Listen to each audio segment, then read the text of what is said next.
Bom dia a todos. Bom dia. Quarta-feira, boa quinta. Quinta. Quarta foi ontem. Tá bom. Um dia eu acerto essa bagaça.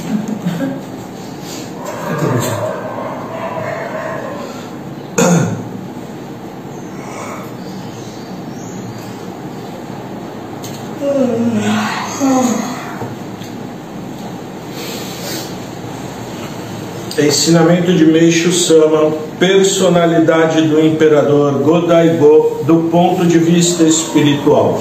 Publicado no livro Evangelho do Céu, volume 2, Sabedoria, editora Lux Orient, traduzido pelo reverendo Minoru Nakahashi. Ministro, o senhor já falou sobre o imperador Go-Daigo. Eu imaginava que ele não fosse um homem de fé, porque usou para formar o seu governo um poder militar constituído por um exército de monges. Meu pensamento está errado? Meishu Sama: sim, está. O imperador Go-Daigo sempre foi um discípulo verdadeiro de Daito Kokushi, um mestre do Zen Budismo. Ministro, dizem que ele fez o filho tornar-se monge a fim de poder tomar parte no exército que lutou contra seu inimigo, Hojoshi.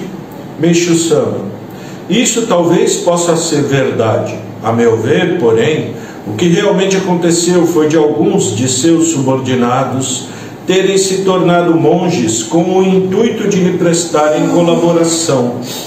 Há algum tempo, quando visitei o templo Daitoku, tive a oportunidade de ficar sabendo que o imperador Go-Daigo era de verdade um fiel seguidor do mestre Daito Kokushi, tendo inclusive colaborado grandemente para a construção desse templo.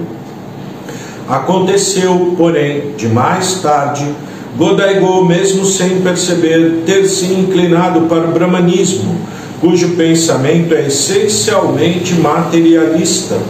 Na realidade, ocorreu o seguinte: Go-Daigo achava que poderia seguir o mestre Daito e, ao mesmo tempo, seu imperador.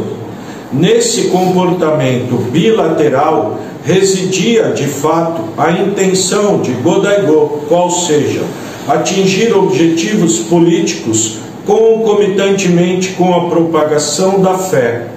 Trata-se, porém, de um ponto muito delicado e difícil de ser compreendido. Embora Go-Daigo espiritualmente já estivesse seguindo o brahmanismo, não é certo querer dedicar-se à salvação através da fé e, ao mesmo tempo, tentar realizações ligadas a questões laicas. Existe nessa postura enorme contradição. Ouve-se com frequência dizer que os americanos, para dominar o Japão, usaram como estratégia o cristianismo, o que não é verdade. Pode até ter acontecido de alguns políticos haverem se aproveitado da situação, mas a religião cristã em si não tinha esse objetivo. Os padres divulgavam a doutrina acreditando estarem apenas salvando por meio da fé que professavam. Um fato semelhante ocorreu em relação ao shintoísmo, que durante a guerra foi usado pelos militares como uma forma de justificar a invasão a outros países. Embora os sacerdotes fossem pressionados a ajudá-los, não tinham a intenção de adotar conscientemente essa maneira de agir.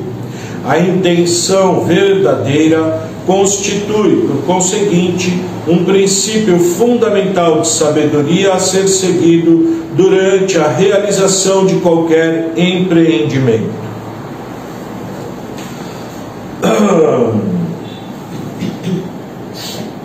Intenção verdadeira, né? Pessoa vendo alguém fazer alguma coisa, qualquer coisa, tomando qualquer atitude, fala: a pessoa está querendo não sei o quê. Essa é presunção.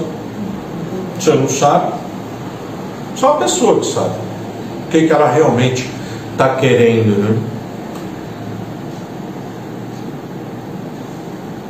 Motivo que levou a pessoa a fazer tal atitude, só ela sabe, né? Ou a não ser que ela contou para alguém. Mas às vezes, pessoa agindo até inconscientemente, nem ela sabendo por que está agindo daquela maneira, né? A maioria das pessoas hoje em dia agem, fazem todas as coisas automaticamente. Não pensa nada antes de fazer. Vai fazendo. Depois fala assim, não devia ter feito daquele jeito. Mas aí já foi, né? Já fez. Mas não é que queria de propósito. Não tinha o propósito de fazer. Quantas vezes a gente pega e fala alguma coisa para alguém que escapou da boca? Você não queria falar. Depois que ele falou, fala assim, nossa, falei aquilo para a pessoa, né? Não devia ter falado. Mas aí já falou. Porque depois fala assim, poxa, a pessoa ficou magoada com o que eu falei. Mas você não falou para magoar. Isso se chama falta de sabedoria. Falta sabedoria. Falta controle de si mesmo. Você não controla o que fala, nem o que fala. Não tem controle. É como você pensando na boca aqui. Não é aqui, pensando aqui. Vai lá, pensando. Verdade. Quando viu, todo mundo sabe o seu pensamento. E pensamento é uma coisa que ele vem tanto do bem quanto do mal. Então, se você não tiver filtro antes de falar, falando bem e mal, tudo misturado. Não é que é só mal, tem coisa boa, vem também. O pior ainda é quando quem ouve, não sabendo isso, julga a pessoa. Isso é pior. Você não tem filtro. Porque duas orelhas, né? Filtro é maior, né? Você fala, essa aqui eu vou só ouvir o que é bom. Essa aqui é só o que é ruim. Essa tampa. Só escuta o que é bom. O que é ruim não dá atenção. Não dá atenção. Mas é claro, quem está ouvindo não tem escolha, né? Você não é surdo, então não tem escolha, tem que ouvir. Mas quem está falando tem escolha, né? Deus é uma sabedoria, né? Ele deu uma boca, 2 ouvidos. Talvez para a gente falar metade do que ouve, escutar o dobro e falar só metade. Assim já estaria bom, né? Isso é uma coisa que precisa colocar em prática, mas é tanta coisa que a gente tem que pôr em prática. Talvez uma maneira de ir conseguindo é, cada vez que você leu, por exemplo, leu esse ensinamento, né? Aqui não está escrito isso, né?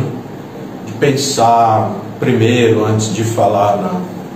Essa é minha conclusão, minha reflexão sobre o ensinamento, mas dá certo. Claro. Isso é uma coisa lógica, né? Você está diante de alguém, vem vontade de falar umas boas verdades, né? Como se diz, agora ela vai me ouvir. Vem esse pensamento junto com vontade de falar. Não é só um pensamento, acho que eu vou falar. Não, vem com força, vem forte, desejo de falar. Mas se você tem um desejo ainda mais forte de não falar,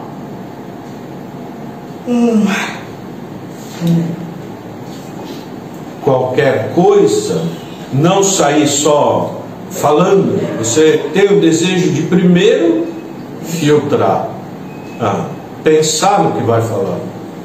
Isso é velho, né? Pensar primeiro, depois fala. Se você tem essa vontade de ser assim, aí fazendo assim, tentando. Então, por exemplo, hoje, quinta-feira, dia 19 de setembro. O ano não me perca, 2024. Certinho. Também. Hoje, começar a fazer assim, indicar para quem está seguindo aqui, esse burro, fazer isso. Procura, antes de falar, pensar, hoje só hoje. Faz igual no Narcóticos Anônimos, só por hoje. Só por hoje. Amanhã, outro ensinamento, outra coisa. Mas um dia vai voltar esse ensinamento, um dia praticou, outro dia talvez vai lembrar que dia todo ficou só. Única atenção é isso. Outros erros podem acontecer, mas isso é. Aí vê, aí vai pela prática ver, vai ver. Vai acontecer situação hoje. Você, antes de falar, pensar melhor o que vai dizer. Vai acontecer. Aí você pondera o que vai falar, pensa, será que eu falo isso? Será que eu falo? Talvez fique em dúvida, mas só isso já evitou, às vezes, de você falar o que não era para falar. Não é? Outro ditado é: boca fechada não entra mosquito. Né? Tá bom. Fica então orientação para hoje. Pensar primeiro.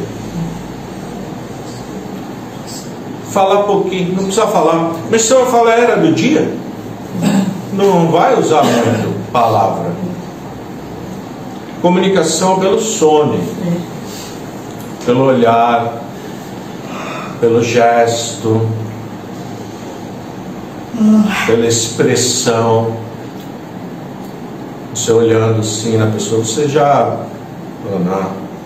está assim, está assado, está feliz, está triste, está escondendo. Está escondendo alguma coisa. Não está. Verdade. Não precisa falar, na pessoa vem, você já nota várias coisas. Mas isso é uma coisa para a gente colocar em prática, tá bom? Não esquece hoje. 2 ouvidos, uma boca. Só hoje. Acho que dá, né? Só hoje? Vou tentar. Muito obrigado. Até amanhã, se Deus quiser.